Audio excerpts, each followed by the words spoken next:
Magandang araw mga kaibigan. Bigyan natin ng reaction, opinion itong post ni Mocha Oson Vlog. Tungkol ito sa akusasyon o aligasyon ng isang Marine sa Blue Ribbon hearing kapon.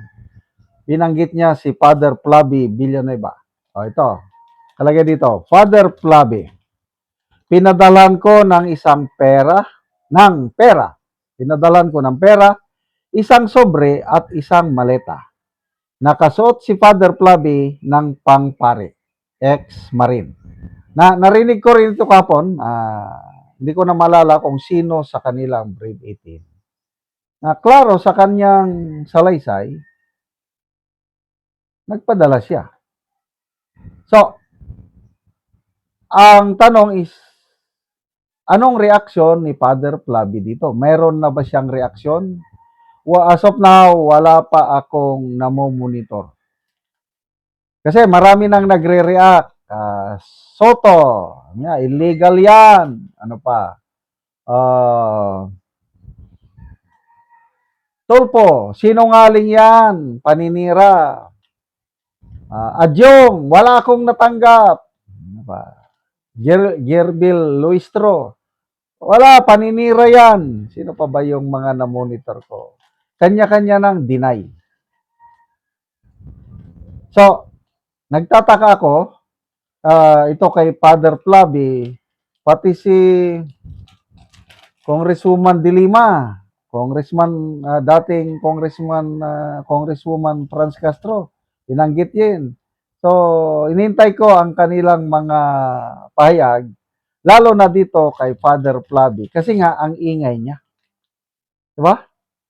Grabing ingay niya laban sa mga Duterte. Kaya lang, I don't know, wala pa akong narinig nga ingay niya tungkol sa bilyones o kaya trilyones na kaya na nawawala o nalustay kaban ng taong bayan. Di ba nila nakikita yung nakawan? Ang nakikita lang nila kapalpakan o pagmamalabis ng mga Duterte. Kaya naghukay siya ng, ano ang hinukay niya? Mga labi daw ng mga alleged EJK victims. Ako, okay ako nun. Kung talagang may paglabag sa batas, katulad yung Ian de los Santos, yung mga pulis, convicted naman, nakakulong na. Ano pa? Wala namang state policy na mag-EJK. Kung may EJK man, kasalanan na yan ng mga tiwalag na po o mga kalawag na pulis. Kasi klarong-klaro man, may mga pulis talaga na nasasangkot sa kalakaran ng pulburon. Panahon ni Tatay Digong. Ngayon, medyo tumatahimik na. Wala nang masyadong nasasangkot, di ba? Kaya sana tuloy-tuloy na ito. Okay. Magbasa tayo ng mga comments. Aileen, umalalin, kaya pala, sabi niya. Maidan HS, patawarin niyo na po si Father, hindi niya alam ang kanyang ginagawa. Pingping, ay iba ka Father, dapat kang tularan. Sarcasm lang ito, huwag nating tularan kung tuno.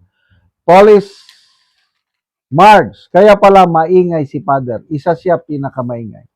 Ano ba, siya ang leader ata yung nagsampa ng plunder case laban kay VP Sara sa ombudsman. Isa rin siya sa mga nagsampa ng impeachment case sa Kongreso laban kay VP Sara. Alex Dal, kaya pala hinukay ang mga nakalibing. I think saan ba yun? Mindoro ba yun? Yung hinukay yung mga ano? Manuel Libradilla, kaya pala lagi nagdasal kasama ang mga magagaling na congressman.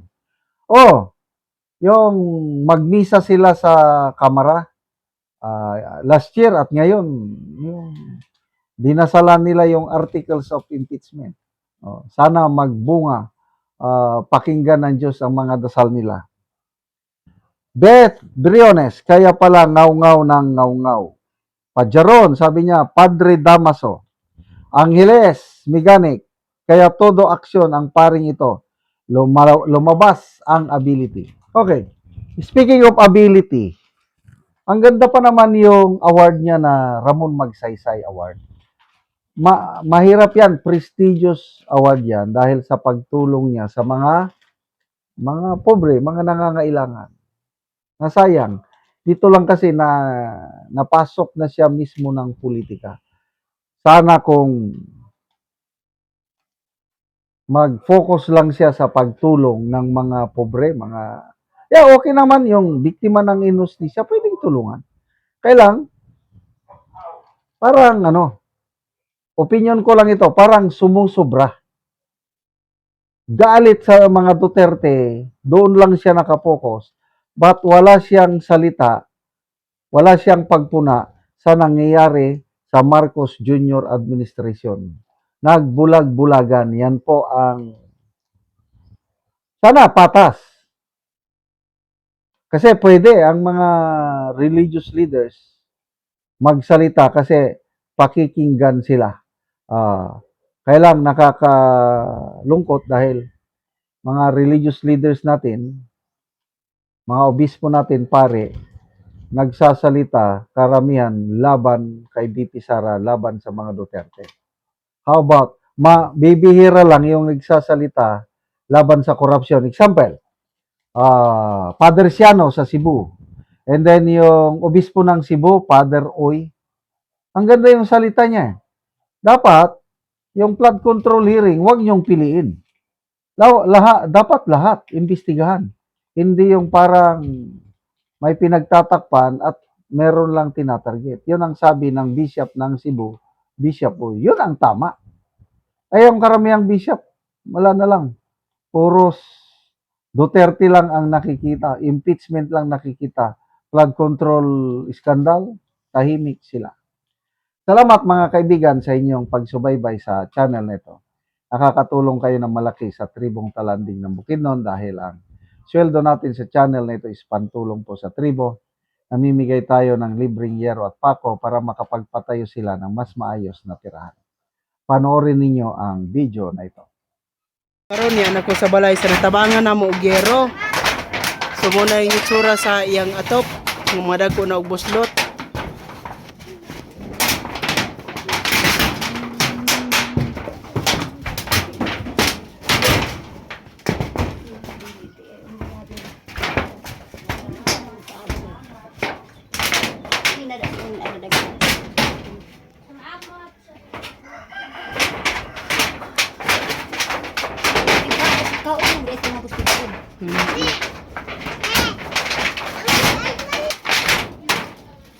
Pangbutangan ng gani sa sudlo. So mo na ni ang among gihatag nga yero nga iatop karon.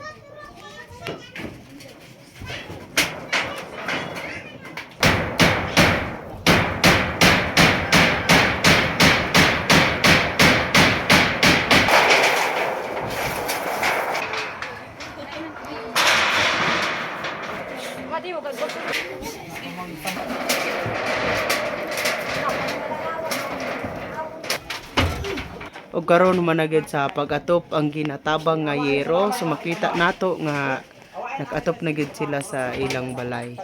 Napulihan na gid tong mga boss. Sa Ginoo nga napulian ang gid akong atop nga 20 na katuig nga atop kay sa naghatag sa sin. So 20 na ka tuig tong 20 imong na atop. katuig akong atop nga karumbang gid na ilis di kay naay naghatag sa amo ang kuan hero.